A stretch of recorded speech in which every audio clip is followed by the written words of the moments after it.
News అమరావతిలోని రాయపూడి అగ్ని ప్రమాదంపై సీఎం సమీక్ష నిర్వహించారు. హెచ్ఓడి టవర్ల నిర్మాణం వద్ద ప్లాస్టిక్ పైపులు దగ్ధం ఘటనపై సీఎం చంద్రబాబుకు అధికారులు ప్రాథమిక సమాచారం ఇచ్చారు. తగలబడ్డ పైపుల విలువ సుమారు 8 కోట్లుంటుందని అంచనా. ఇప్పటివరకు అమరావతిలో 3 అగ్ని ప్రమాదాలు జరిగాయి. తరచుగా ప్రమాదాలు జరగడంపై సీఎం చంద్రబాబు అనుమానం వ్యక్తం చేశారు. ప్రమాదమా లేకపోతే కుట్ర కోణం ఏమైనా ఉందా దర్యాప్తు చేయాలంటూ సీఎం ఆదేశించారు. సిఆర్డీఏ అధికారులు పోలీస్ శాఖతో ఈ సాయంత్రం చంద్రబాబు సమీక్ష నిర్వహించబోతున్నారు. మరింత సమాచారం అసోసియేట్ ఎడిటర్ ఈశ్వర్ అందిస్తారు.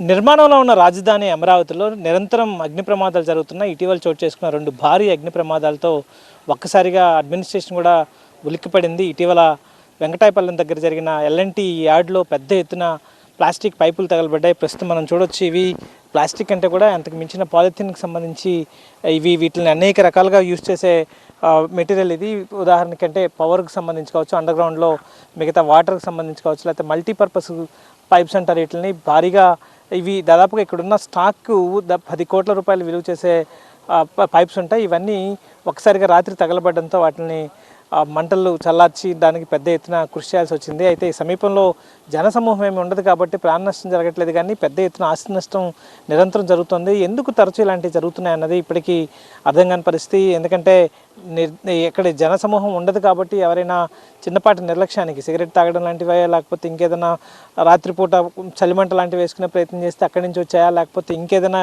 ఇది జరిగింది నిన్న అర్ధరాత్రి జరిగింది, అదే గతంలో జరిగిన సంఘటనలో మధ్యాహ్నం గతంలో పైపులు పెద్ద ఎత్తున మాడిపోయాయి, కాలిపోయాయి. ఆ పెద్ద ఎత్తున ఆందోళన నెలకొంది. పెద్ద ఎత్తున ఫైర్ ఇంజన్స్, సమీపంలో ఉన్న ఫైర్ ఇంజన్స్ అన్ని ఇక్కడికి వచ్చి ఈ మంటలను అదుపు చేసే ప్రయత్నాన్ని చేయడం జరిగింది. సో ఎందుకు నిరంతరం ఇట్లాంటివి జరుగుతున్నాయన్న దాని మీద ఇప్పటికే ప్రభుత్వం కూడా చాలా ఆందోళనకరంగానే ఉన్న నేపథ్యం. ఎందుకంటే గతంలో దీనిపైన ఎంక్వైరీ కమిటీని ముఖ్యమంత్రి స్వయంగా ఆర్డర్ చేశారు. ఆ కమిటీకి సంబంధించిన రిపోర్ట్స్ ఇంకా రావాల్సిన సమయంలో కేవలం 2 వారాల లోపలే మరొక ఘటన ఇంత పెద్ద స్థాయిలో జరగడం, అది కూడా మొన్న కలెక్టర్స్ కాన్ఫరెన్స్ జరుగుతున్న నేపథ్యంలో చోటు చేసుకున్న ఘటన కావచ్చు. గతంలో ప్రైమ్ మినిస్టర్ మోడీ విజిట్ చేసిన సందర్భంలో ఆయన ఇక్కడ ఉన్న నేపథ్యంలోనే అట్లాంటి సంఘటన చోటు చేసుకుంది. తాజాగా రాత్రి జరిగిన ఈ ఘటన ఈ ప్రాంతంలో తుళ్ళూరికి సమీపంలోనే సమీపంలోనే కొంతమంది లేబర్ ఇక్కడే క్యాంప్ చేసి ఉండడంతో అక్కడ ఏమైనా ముట్టుకునే అవకాశం ఉంటుందన్న ఆందోళన కూడా కలిగింది. రాత్రి ఈ వాటర్ అంతా ఫైర్ సర్వీసెస్ వచ్చి ఫైర్ ఫైటర్స్ చేసిన వాటర్ ఇది. అయితే ఇక్కడ లోకల్గా ఉన్న వాళ్ళు చెప్తుంది ఏంటంటే, ఇక్కడ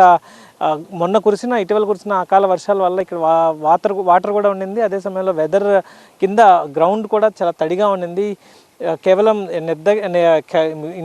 ఇంటెన్షన్గా చేసిన కార్యక్రమం అవ్వచ్చు అన్నది వీళ్ళు చెప్తున్న నేపథ్యంగా కనిపిస్తుంది. సో మొత్తానికి ఈ పరిణామాలన్నీ రాజధానిలో ఒకసారిగా మరొకసారి మరికొంత అలర్ట్గా ఉండాలన్న పరిస్థితిని ఇక్కడ చాలా స్పష్టం చేస్తున్నాయి. ఎందుకంటే ఈ ప్రాంతంలో సీసీ కెమెరాలు కానీ అట్లాంటి ఏర్పాటు చేయడం చాలా కష్టం. ఎందుకంటే ఇది చాలా వ్యాస్ట్ ఏరియా కాబట్టి దీన్ని ఇక్కడ లైట్స్ ఏర్పాటు చేయాల్సిన అవసరం ఉంటుంది. సో ఇవన్నీ చేసుకోవాల్సిన బాధ్యతను మరొకసారి ఇవన్నీ గుర్తు చేస్తున్నాయి. సో రాత్రి జరిగిన ఘటనతో మరొకసారి ప్రభుత్వం అలర్ట్ అయింది. ఇంకోసారి ఘటనలు జరగకుండా చూసే ప్రయత్నం చేస్తుంది.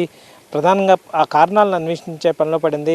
ఇది నిజంగా ఉద్దేశపూర్వకంగా జరుగుతుందా లేకపోతే నిర్లక్ష్యంగా జరిగిందా, దీని వెనుక ఏదైనా కుట్ర ఉందా అన్నది ప్రధానమైన అనుమానంగా స్థానికుల నుంచి వస్తున్న నేపథ్యం కాబట్టి ఆ దిశగా ప్రభుత్వం కూడా విచారణ చేయించే పనిలో ప్రస్తుతం ఉన్న నేపథ్యం కనిపిస్తుంది. వెంకటేష్తో ఈశ్వర్, TV9 తుళ్ళూరు నుంచి.